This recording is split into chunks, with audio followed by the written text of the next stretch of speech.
The neighborhood remembers. The neighborhood punishes.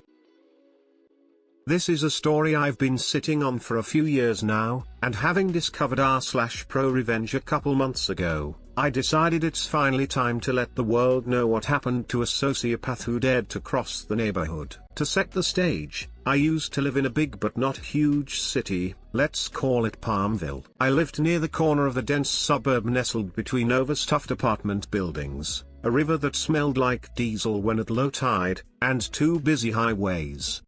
I was a minority in this neighborhood and I caught a lot of heat for it. People didn't really like white people there.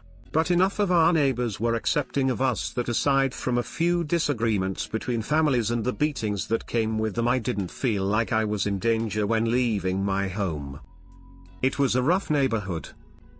But it was my home, and it protected its own. The community center was like a temple, and let's call her A.M. was the priestess.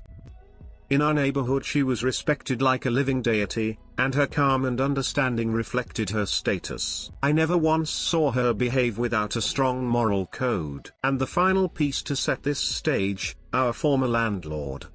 Short Asian lady in all the stereotypical ways, kind and sweet. Our house was above my parents' pay grade and she knew it. She went out of her way to find house repair and maintenance jobs for tenants that were having money problems. She'd pay them by taking chunks out of their rent, oftentimes a bit larger than how much the work they did was worth. Looking back, that was probably illegal.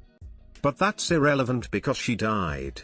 The circumstances surrounding her death were suspect, but none of the suspects play a part in this story, so there's no need to go into detail on it. Her sons, who wanted nothing to do with real estate, took over the business.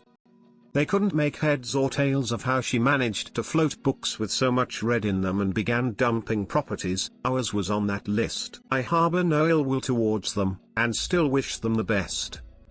But the guy who bought the house. Enter the sociopath and today's victim.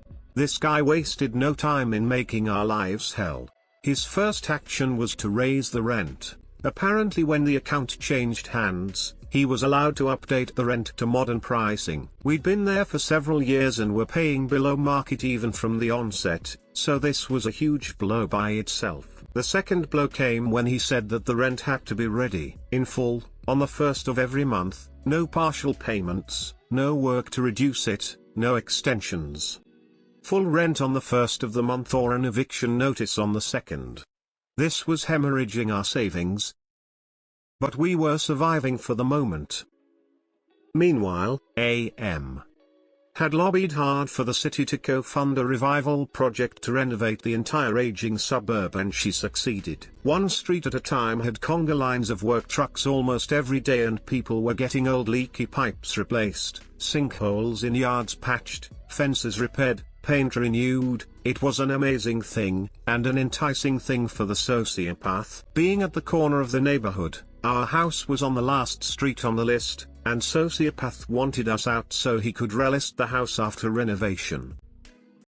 He never said this directly, but multiple conversations made his intent clear even for 10-year-old me. Random inspections, overhyping of minor problems with the house, even so far as trying to bring us up on completely false animal abuse charges because our cat was attacked by what we believe was a raccoon and he tried to claim we did it. Yeah.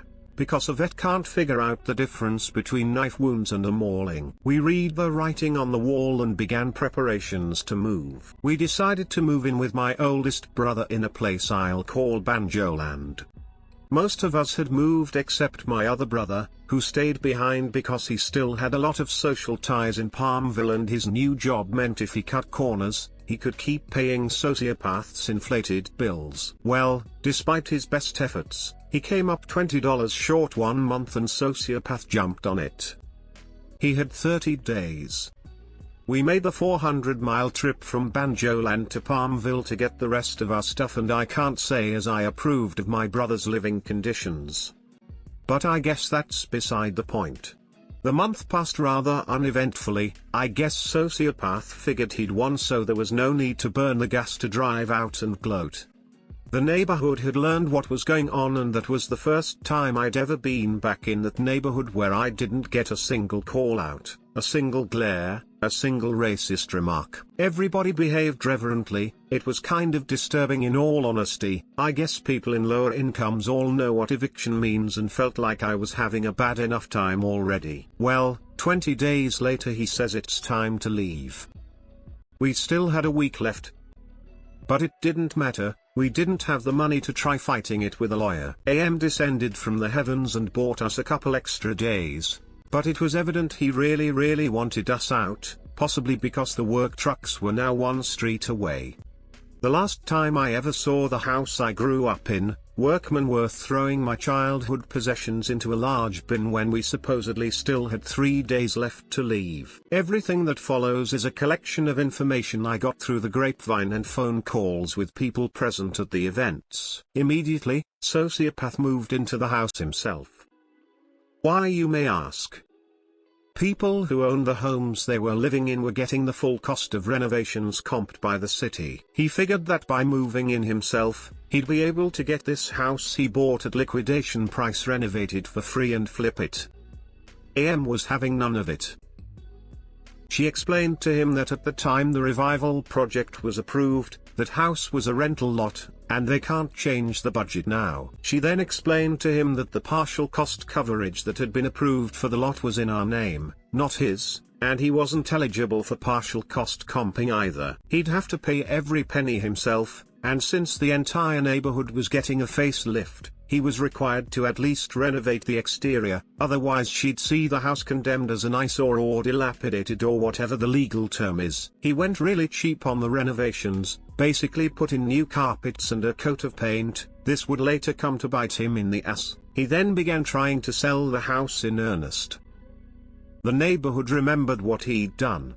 There were vandalisms when nobody was there, and loud noises from the neighbors when people were there to look the house over. And any time a prospective buyer asked around, they got the full stink eye from anybody they talked to. They made sure he simply couldn't get that house sold at market value. After 3 months of this, he lowered the listing price. Then a month later he lowered it again and finally got a bite. AM personally made sure he had to file every single piece of paperwork before it changed hands. Every single part of the house had to be inspected thoroughly.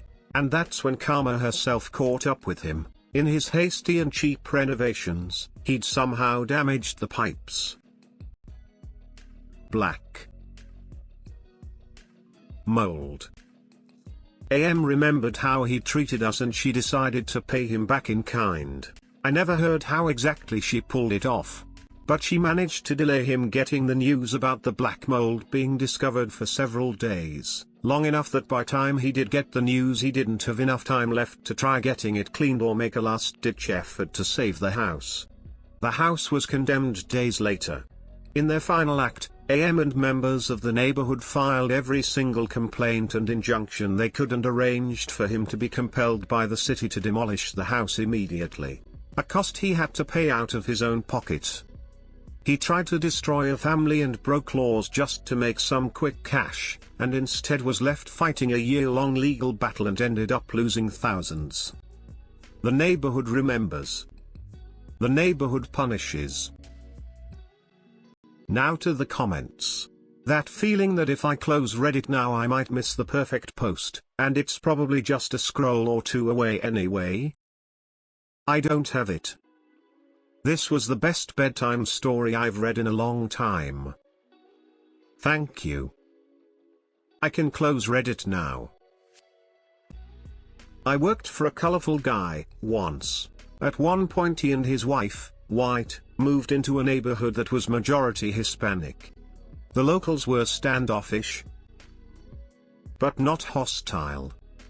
Nonetheless, his wife felt a little uneasy coming and going alone. One day when she was walking back from a grocery trip, a carload of belligerent youths, African American, pulled up next to her, harassed her, and finally they stopped the car and got out to confront her. At which point every able-bodied Hispanic on the block poured out of their homes, beat the assailants to mush and destroyed their car. You don't mess with the neighborhood. Exactly. Many years ago, my wife to-be was living in the projects where she was the only white woman plus a gang lived there, and across the street a rival gang. But she'd been there a while and everyone knew her, and when I started going over to see her, I had no issues either. The neighborhood protects its own. The neighborhood protect. The neighborhood attack. But most importantly, the neighborhood stab sociopath in the back. This made me laugh out loud on a train which was packed. Now everyone else thinks I'm seriously whack. Thankfully you looking like a snack. I hope nobody come on your train and hijack.